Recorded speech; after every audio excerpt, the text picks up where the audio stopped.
Question from one of the newer students. Is the soul leaving the body a version of astral projection? And how are we able to pull out our soul while still being awake?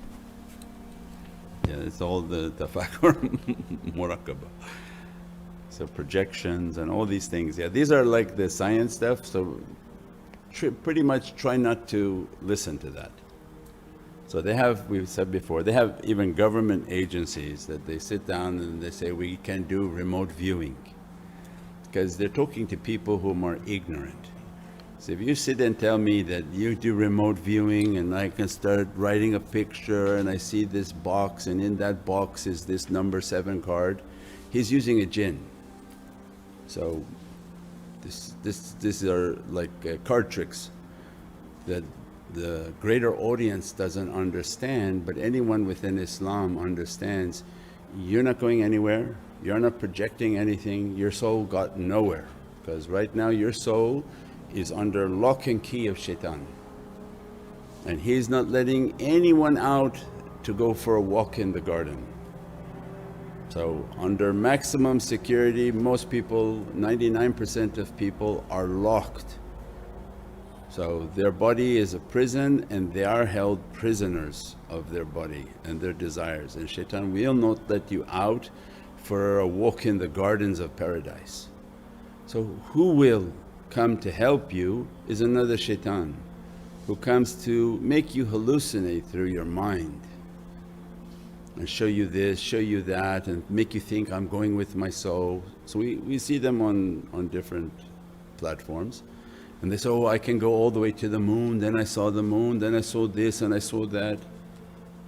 The jinn took you, and all they do is come in front of you, through their vision they send out, and through their eyes you'll see, like as if they put a binocular on you, but you think it's your soul leaving. And through his vision he will give you that vision because of his speed and his movement. But movement through the soul requires a very high level security clearance. That's not a easy thing to achieve. It's through all the tariqah trainings. Everything has to be disciplined, everything has to be signed off by the awliya, everything has to be signed off by Prophet, everything has to be signed off from Allah. Through lifetime of testing in which they die before they died, and Allah gave permission for their soul to come out.